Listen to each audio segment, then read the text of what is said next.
Here on Search and Rescue, we are committed to helping people see and experience multiple perspectives regarding how to handle difficult situations.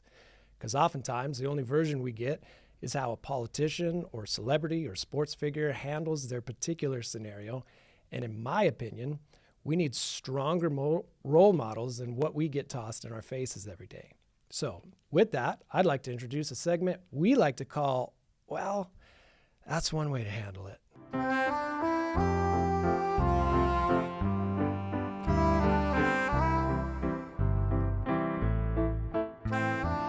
Now, rather than just point out people's failures, we also provide you with an alternative perspective for you to consider so that if you were faced with a similar situation, you could challenge yourself to perhaps act differently.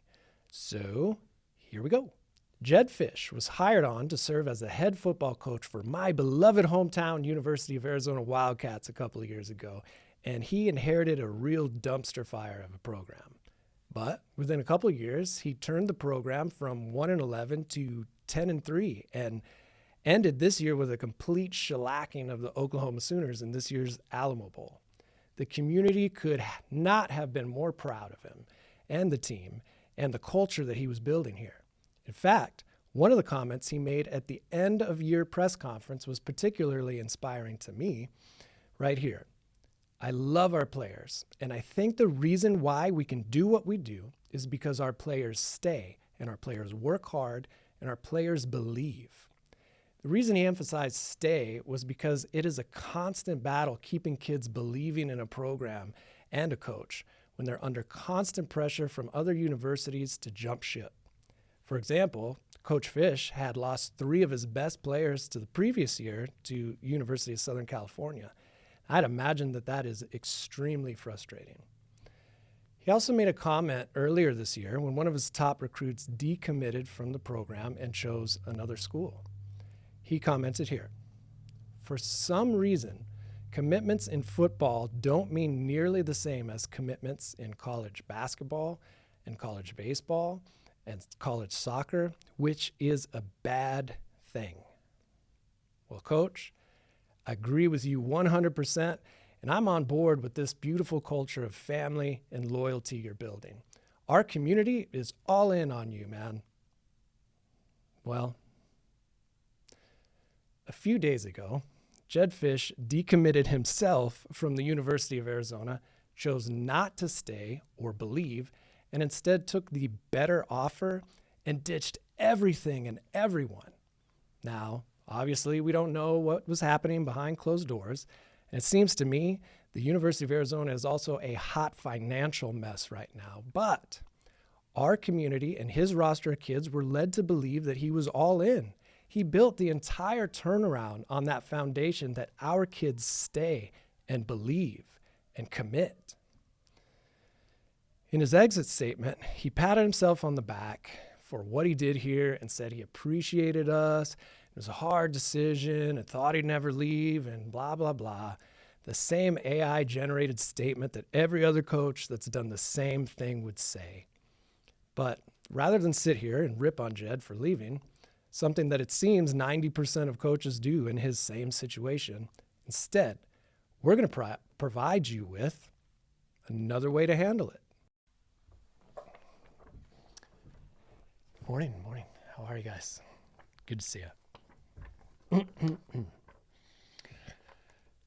Well, thanks for coming.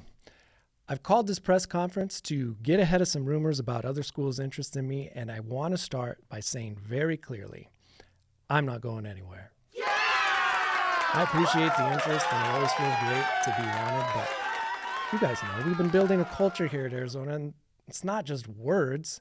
We're talking about staying, we're talking about belief, loyalty, commitment, and that's how I try to live my life. I'm under contract with this university, and we have an amazing roster. We've worked so hard at retaining, and what kind of leader would I be to our kids and our community if I just went and did the exact opposite of what I've been preaching this whole time? We've proven here in a short period of time that you can win in Tucson. And we're family here. So to all those other student athletes that have been abandoned by their coaches in the last couple weeks, give us a call. We got you. If you're willing to work hard and believe in the things that matter far beyond a couple of years of NIL deals, come to us. Come be a part of something you can be proud of. My hope is that the university administration can step up as well and continue to support our staff and student athletes with an ability to keep us competitive on the recruiting trail with facility upgrades and all the other things that we talk about behind closed doors. And that they can also do the work professionally to get this school in a better position financially so that we can become a destination school, not just a step along a path to better jobs or a place to settle for average. That's how we're building our football program. And as long as I have any say of it, that's how we're going to build up our entire school. So, to the entire Tucson community, I'm all in, and I need you to be all in as well. Let's keep fighting to make our game day environment one of the best in college football. And let's continue to support our kids like family, because sink or swim, I'm your captain, and we are all in this together. Bear down. So, the moral of the story is what you say and do needs to start mattering again, especially when your influence grows so big that your actions are impacting and influencing thousands of people. And it's the times when we're tempted the greatest by money or power or fame or wearing purple shirts and hats that we get a chance to really dig in and show what it means to have the things we say come to life in our actions. Coach, I'm not sure you realize just how much of a positive impact you were having in this community, but it did, and I thank you for that.